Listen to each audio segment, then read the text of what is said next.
女孩子就站到这边来了。哎呀呀，哎呀呀，你们把先生丢到哪里去？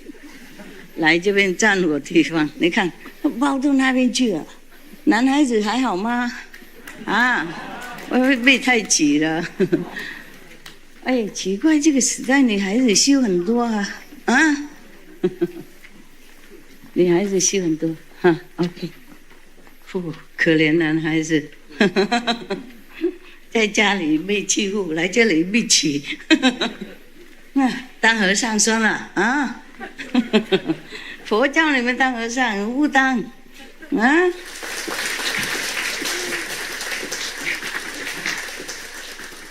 Thank you. Thank you. Thank you. 我衣服是比较亮，亮人家才看呢，看着注意啊哈。黑黑的衣服外面都卖很多了，是不是 ？When I go shopping outside, look for clothes. Mostly only black, gray, coffee color, coffee milk color. This all the time, yeah. And if you go to a man's house, you see, if you open his garderobe, black, black, black, black. many suits, all black, yeah? Sometimes I go from aeroplane, you know, before landing, I look down, all black, black, black, black, you know, all the men. Sometimes all the men, for some reason, they gather that day, it's all black. The Taiwanese people, they're sitting outside. Only the 65 something are allowed to come in, you know, for whatever space left. Mostly on that side, nothing. And the woman already eaten up half of the man's size. I wonder what all the men are doing with their lives. Not trying to get enlightenment, nothing. The woman is smarter, I don't know why. Huh? Or it's just you tell the husband, stay home, take care of the kids, quiet, good, right? I'll be back soon, honey. Sweet talk him into working for you. Yes, I wonder. I wonder how come women are so smart. And why men don't do the same stuff? You just sissy sass a little bit, then you get what you want. You don't know how, do you? Learn it from your wife or girlfriend. Do what they do. Give them the same medicine. Talk something, you know, tell some logic stuff. Oh, yes. Yeah. That's very good. She just told us that the mantra is useless. Yes, because only the person who the mastery of that mantra, you know, like then transmit it to you, then it has use. Okay, that's why initiation cannot be written. You can't just write a book and then read it and become enlightened, or see the light or hear the sound. It has to be transmitted. Yeah. Otherwise, you see Milarepa working so long years, build so many houses, get beaten, black and blue, see nothing, hear nothing. Next to the master even, he sealed it so that maybe he not sealing it, but Milarepa wasn't pure enough. You see, he was not clean enough of the karma in order to even perceive anything. And he even sneaked to go to his master disciple, you know, to stealthily learn it, still get nothing. By the way, wrong concept, what are you doing? Just by the way, she reminded me something. I asked the people before, maybe you were not here, you know, what they do when they were eating. You know, they just hold a bowl like this, and then, I asked him, what's that mean? I say, Master, we asked Master to bless it before we eat. I thought you were offering something to me, at least from your heart. I'm not eating it, but everything is about you, me, I. And then I asked them why I came out that week. They said, oh, because Master want to see us. And the other one said, Master want to bless us. And the other one said, because the master think we are cold in here, so come out to comfort us. Everything is about us, us, us, us, us, us. You have to turn it around, okay? That's why I teach them to offer to the Buddhas before they eat. Not ask for something all the time. But this is a tradition, always ask, oh, please, thank for the food that we're eating. Bless our food for us. Oh, my God. Poor God, so abused, so used. Okay? Turn around. Offer something. Be thankful, okay? Yeah. I myself, I didn't offer anything. Mostly I don't, yeah? I just thank him. At least thank him, okay? I say, oh, the food belongs to you. Everything belongs to you anyway. How can I offer you anything? But thank you. And even if I don't offer, you know that I'm very grateful in my heart to all the things that I have, in this life. But for normal people, you should be thankful at least, offering to the Buddha won't eat it. It's just at least some filial spirit, grateful heart. Not always, bless, bless us, bless food, bless my house, bless this, everything for us. It's a wrong concept.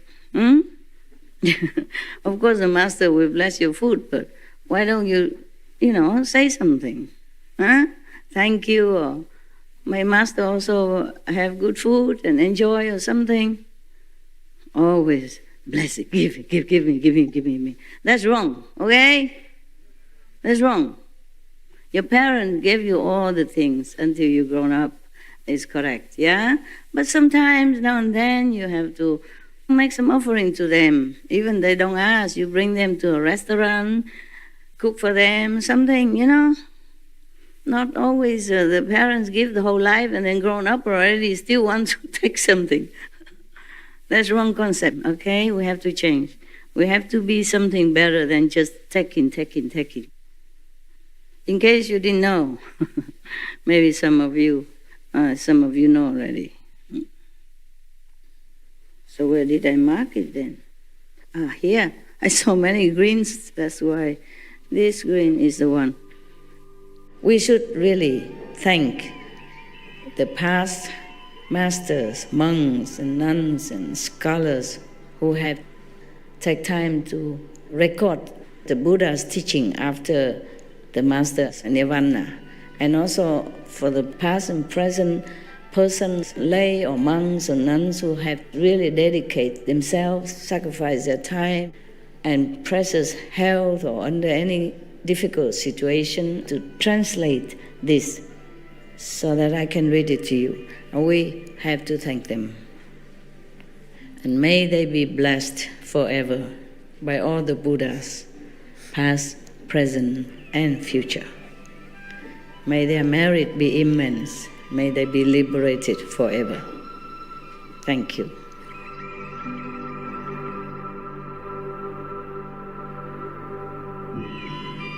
According to Buddhism and the believer and the tradition, when you read sutra and all that, you have to put on incense, flower, and bow to the sutra first and thank all the Buddhas and Bodhisattva in 10 directions, all respectfully, before you read it, okay? And then you cover the sutra also with silk or, beautiful cloth, and I just make it more popular. Yeah, more easy, simple. And I apologize to all the Buddha. I say if I done something wrong, according to the tradition, my heart is full of respect. It's just that I cannot always do that. So please, all the sin, whatever I've done wrong, is all on me. At least other people, they hear the names of the Buddha, according to the sutta, they will get benefit. Yes.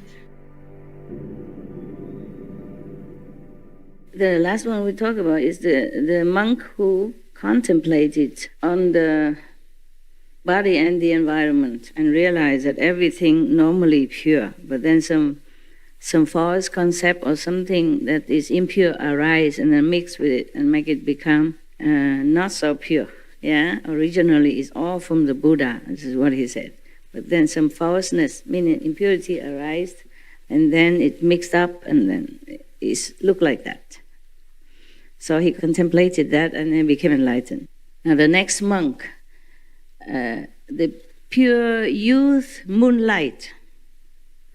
So maybe he's very young, he's a young monk named Moonlight, arose from his seat, bowed at the Buddha's feet, and said to the Buddha, I remember that long ago, beyond Kalpas, as many as there are sands in the Ganges, there was a Buddha in the world named Water God, who taught all the bodhisattvas to cultivate the contemplation of water and enter samadhi.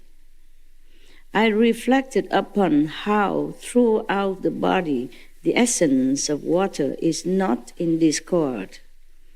I started with mucus and saliva and went on through digestive juices, phlegm, semen, blood to urine and excrement. As it revolved through my body, the nature of water was identical. I saw that the water in my body was not at all different from that in the world outside, even that in royal lands of floating banners with all their seas of fragrant waters. At that time, when I first succeeded in the contemplation of water, I could see only water.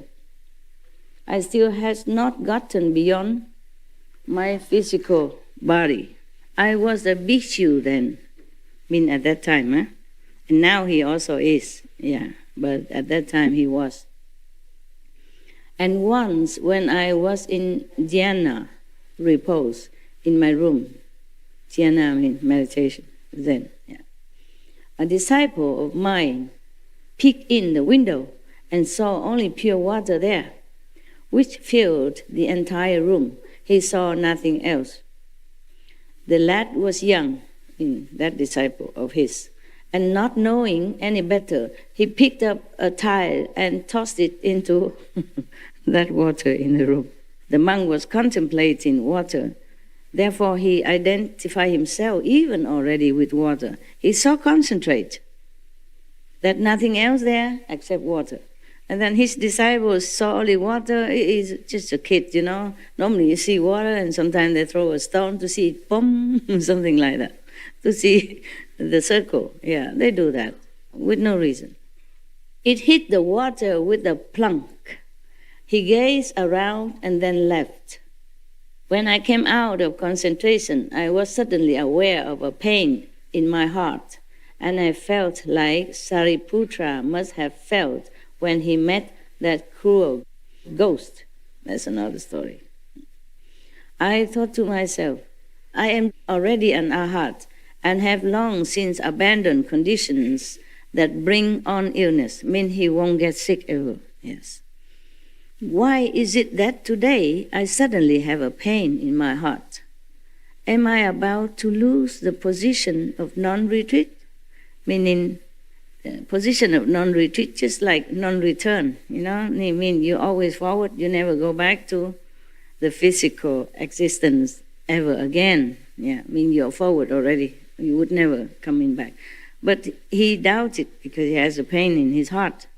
And he think maybe he lost their status. Maybe he has to. Maybe one day he somehow return to the ordinary status, like a human or whatever in the physical. Just then, he was wondering like that. Just then, the young lad came promptly to me and related what had happened.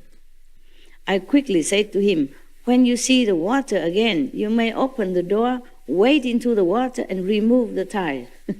Redo the things, redo the action. The child was obedient, so that when I re-entered Samadhi, he again saw the water and the tile as well. He opened the door and took it out. Imagine, When I came out of concentration, my body had returned to normal. This sounds like a fairy tale.